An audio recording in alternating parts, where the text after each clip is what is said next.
ഇനിയിപ്പോൾ വന്നൊരു പ്രധാന വാർത്തയിലേക്കാണ്.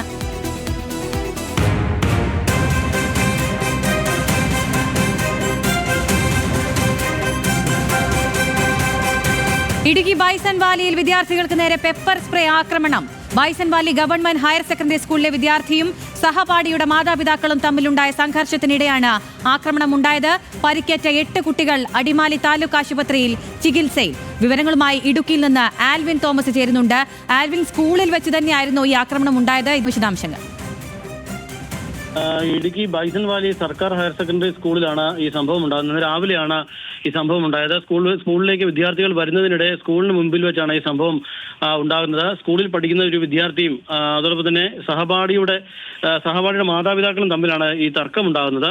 ഈ മാതാപിതാക്കൾ അവരുടെ മകളുമായുള്ള സുഹൃത്ത് ബന്ധവുമായി ബന്ധപ്പെട്ട് ചോദിച്ച പിന്നീട് തർക്കങ്ങളിലേക്ക് പോവുകയും ഈ സഹപാഠിയായ ആളുകളെ തമ്മിലുള്ള വാക്കുതർക്കം ഉണ്ടാവുകയും ഇതിനിടയിൽ ഈ സഹപാഠിയായ ആൾ പെപ്പർ സ്പ്രേ പ്രയോഗം നടത്തിയെന്നാണ് പോലീസ് നമുക്ക് നൽകിയിരിക്കുന്ന വിവരം. ഈ പെപ്പർ സ്പ്രേ പ്രയോഗിച്ചപ്പോൾ മാതാപിതാക്കളുടെ മുഖത്തേക്കും അതോടൊപ്പം തന്നെ അവിടെ ഉണ്ടായിരുന്ന മറ്റു കുട്ടികളുടെ മുഖത്തേക്കും അങ്ങനെ സ്പ്രേ ചെയ്യുന്ന ഒരു സാഹചര്യം ഉണ്ടായി എന്നുള്ളതാണ് അറിയുന്നത്. ആ ബലപ്പെടുത്തത്തിലുമാണ് ഈ മറ്റുള്ള കുട്ടികൾക്കും മുഖത്തേക്ക് സ്പ്രേ അടിക്കുന്ന സാഹചര്യം ഉണ്ടായത് എന്നുള്ളതാണ് അറിയാൻ കഴിയുന്നത്. ഈ മാതാപിതാക്കളിൽ ഒരാളും തിരിച്ച് ഈ സ്പ്രേ പ്രയോഗം നടത്തിയെന്നും പോലീസ് നമുക്ക് വിവരം നൽകുന്നുണ്ട്. ഏതായാലും ഇതിന്റെ വിശദാംശങ്ങൾ രാജാക്കാട് പോലീസ് അന്വേഷിച്ചു വരികയാണ്. 8 കുട്ടികൾക്കാണ് ഇപ്പോൾ ഈ പെപ്പർ സ്പ്രേയിൽ പരിക്കേറ്റ് ചികിത്സയിലുള്ളത്. ഇവരുടെ മുഖത്താണ് പെപ്പർ സ്പ്രേ പ്രയോഗം ഉണ്ടായത്. അതുകൊണ്ട് തന്നെ ഇവർ 8 പേര് ഇപ്പോൾ അടിമാലി താലൂക്ക് ആശുപത്രിയിൽ ചികിത്സയിലാണ്. മകളുമായി ഉള്ള സൗഹൃദം ചോദിച്ച് ഉണ്ടായ തർക്കമാണ്, സ്കൂളിലെ ഒരു വിദ്യാർത്ഥിയുമായി ഉണ്ടായിരുന്ന തർക്കമാണ് ഈ വിഷയത്തിലേക്കൊക്കെ നയിച്ചത്. ഇവരിൽ ചോദിക്കാൻ വന്നത് ഈ പെൺകുട്ടിയുടെ മാതാപിതാക്കളാണ്. അപ്പോൾ ഇവരെല്ലാവരും ഹയർ സെക്കൻഡറി സ്കൂൾ വിദ്യാർത്ഥികളാണ് എന്നുള്ളതാണ്, പ്രായപൂർത്തിയാകാത്ത വിദ്യാർത്ഥികളാണ് എന്നുള്ളതാണ് ഏറ്റവും ശ്രദ്ധേയം. അത്തരത്തിലുള്ള തർക്കത്തിന്റെ ഭാഗമായാണ് ഇപ്പോൾ ഒരു പെപ്പർ സ്പ്രേ പ്രയോഗം നടന്ന് അവിടെ 8 വിദ്യാർത്ഥികളുടെ മുഖത്ത് പരിക്കേറ്റിട്ടുള്ളത്. ഇവരെ 8 പേരെയും അടിമാലിയിലെ താലൂക്ക് ആശുപത്രിയിലേക്ക് മാറ്റിയിട്ടുണ്ട്. അതോടൊപ്പം തന്നെ ഈ മാതാപിതാക്കളായിട്ടുള്ള 2 പേരുടെ മുഖത്തും ഈ സ്പ്രേ പ്രയോഗം നടത്തിയിട്ടുണ്ട്. അവരെയും ആശുപത്രിയിലേക്ക് മാറ്റിയിട്ടുണ്ട്. രാജാക്കാട് പോലീസ് സ്ഥലത്തെത്തി തുടർന്നുള്ള അന്വേഷണങ്ങൾ നടത്തി വരികയാണ്. ആൽവിൻ, ഈ പരിക്കേറ്റത് 8 കുട്ടികൾക്കാണെന്ന് മനസ്സിലാകുന്നുണ്ട്. ഈ പെപ്പർ സ്പ്രേ പ്രയോഗിച്ചത് ഈ പെൺകുട്ടിയുടെ മാതാപിതാക്കൾക്കെതിരെ ആയിരുന്നു. അപ്പോഴായിരുന്നു ഈ 8 പേർക്കും പരിക്കേൽക്കുന്നത്.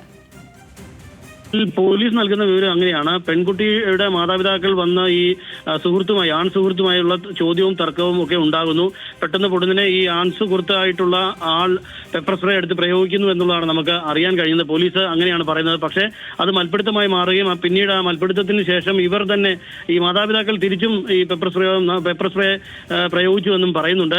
പക്ഷേ ഈ സഹപാഠിയായിട്ടുള്ള ആൺകുട്ടി ആദ്യം ഈ പെപ്പർ സ്പ്രേ പ്രയോഗിച്ചപ്പോഴാണ് മറ്റുള്ള വിദ്യാർത്ഥികളുടെ മുഖത്തേക്ക് ഈ സ്പ്രേ വന്നത് എന്നുള്ളതാണ് നമുക്ക് ഈ ഘട്ടത്തിൽ മനസ്സിലാക്കാൻ കഴിയുന്നത്. പോലീസ് അത് സംബന്ധിച്ചുള്ള കൃത്യമായ അന്വേഷണം നടന്നു വരികയാണ്. അവിടെ വലിയ മൽപ്പിടുത്തം ഇവർ തമ്മിൽ ഉണ്ടായിട്ടുണ്ട്. ആ സമയത്താണ് ഇത്തരം കുട്ടികൾ അവിടെ ഉണ്ടായിരുന്നത്. ആ കുട്ടികളുടെ മുഖത്തേക്ക് പെപ്പർ സ്പ്രേ പ്രയോഗിക്കുന്ന ഒരു അവസ്ഥയും സാഹചര്യം ഉണ്ടായത് എന്നുള്ളതാണ് നമുക്ക് മനസ്സിലാക്കാൻ കഴിയുന്നത്. 8 കുട്ടികൾക്കാണ് ഇപ്പോൾ മുഖത്ത് ഈ സ്പ്രേ പ്രയോഗത്തിലൂടെ പരിക്കേറ്റിട്ടുള്ളത്. ഇവരെ 8 പേരെയും അടിമാലി താലൂക്ക് ആശുപത്രിയിൽ പ്രവേശിപ്പിച്ചിട്ടുണ്ട്. ഈ മാതാപിതാക്കൾ ആയിട്ടുള്ള 2 പേരും അവർക്കും പരിക്കേറ്റിട്ടുണ്ട്. അവരെയും ആശുപത്രിയിലേക്ക് പ്രവേശിപ്പിച്ചിട്ടുണ്ട് എന്നുള്ളതാണ് പോലീസ് നമുക്ക് നൽകുന്ന വിവരം.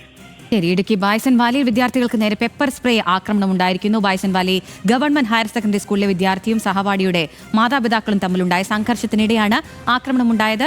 8 കുട്ടികൾക്ക് പരിക്കേറ്റിട്ടുണ്ട്. അവരെ അടിമാലി താലൂക്ക് ആശുപത്രിയിൽ ചികിത്സയിൽ പ്രവേശിപ്പിച്ചിട്ടുണ്ട്. ആൽവിൻ തോമസ് ആണ് വിവരങ്ങൾ നൽകിയത്.